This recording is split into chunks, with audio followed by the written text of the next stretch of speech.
l'économie. Maintenant, l'impact, il y a aussi une dimension sociale en vérité. Pour en parler, je vais directement évoquer une question qui vous concerne parce que vous êtes le président du conseil d'administration de la Sénélec. Vous entendrez cette controverse, en tout cas sur la tarification de Woyofol. Les gens n'apprécient pas, ils se plaignent carrément parce que l'électricité coûte cher actuellement. Quel est le problème, quelle est la vérité sur cette affaire-là? Vous savez, pour moi, les voyageurs, quand tout le monde dit que le coût de l'électricité est cher, c'est cher. Vous le reconnaissez? Oui, c'est cher, je le reconnais. Je reconnais que quand tout le monde dit qu'il y a des problèmes sur le Woyofol, il y a des problèmes sur le Woyofol. Il faut l'accepter.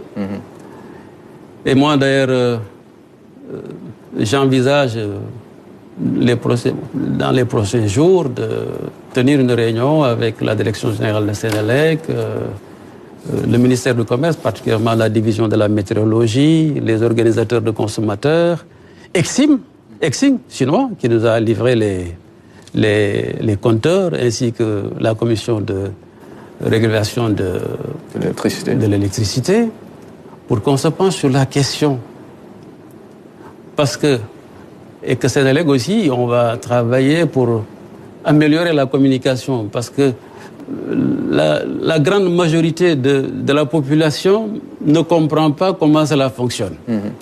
Mais dans tous les cas, il faut reconnaître que le prix de l'électricité coûte cher, parce que le prix moyen, c'est 127 francs le kilowattheure, comparé à la Côte d'Ivoire, je crois, qui est dans l'ordre de 87 francs.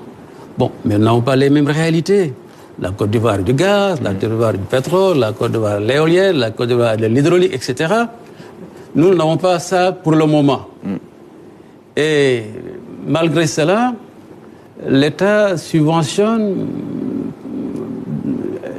continue de subventionner l'électricité pour un montant très important.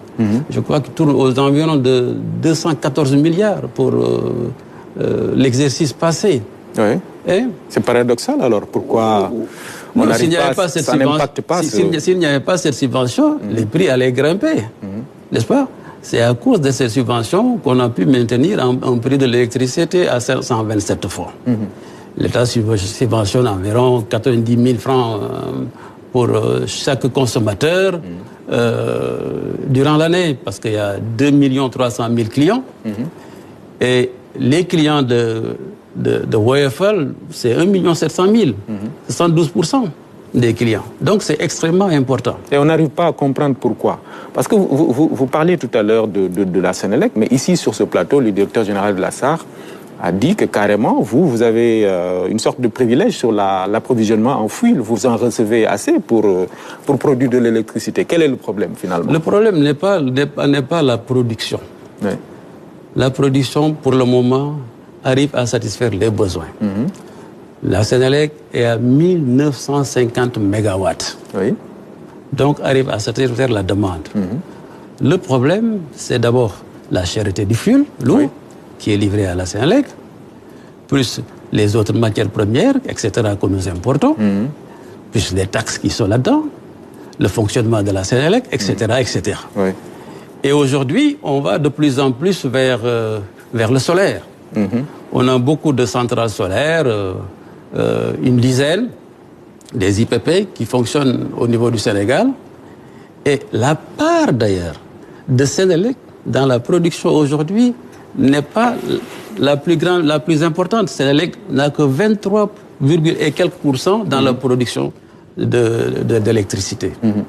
Tout le reste, c'est fait par des privés. C'était une ouverture qui a été faite par l'État, parce qu'à l'époque, on était confronté à un problème de production. Mais aujourd'hui, la tendance est qu'on revient de plus en plus à augmenter la capacité de Sénélec, et avec des EPP, comme on dit, des centrales propres à Sénélec, ce qui devrait pouvoir nous permettre, si on passe au gaz, parce que les centrales étaient des centrales fuel lourd pour Sénélec, et des centrales solaires. Mais aujourd'hui, comme on envisage de passer au gaz, et le Premier ministre a donné des directives très claires, ainsi que le président de la République, pour qu'en 2026, qu'on puisse utiliser notre gaz, Sénélec a déjà converti ses centrales au niveau de Bel Air. On va procéder aussi aux autres centrales à les réviser pour que toutes les centrales puissent fonctionner au gaz. Si on en arrive, on peut avoir espoir de diminuer le prix du gaz. Et l'objectif du gouvernement, c'est en 2034 déjà d'arriver de ramener le prix de l'électricité à 80 francs et en 2050 de la monnaie à 60 francs. D'accord, ça c'est Mais ça demande énormément de travail. C'est le moins au long terme. Oui, on n'a pas pour le moment de problème de production. Je sais que même pour la diminution du prix de l'électricité, le ministre en charge de l'énergie y travaille. Et on parle de plus en plus de subventions ciblées. Et autant que possible d'avoir du GNL, c'est-à-dire que le gaz naturel liquéfié, parce que pour le moment, il n'y a qu'une centrale qui fonctionne avec ce gaz. Si on y arrive, je crois qu'avec le solaire, on pourra progressivement procéder à une diminution du prix de l'électricité. Mais en attendant, les populations ont raison, l'électricité coûte cher, le OFL n'est pas très bien compris.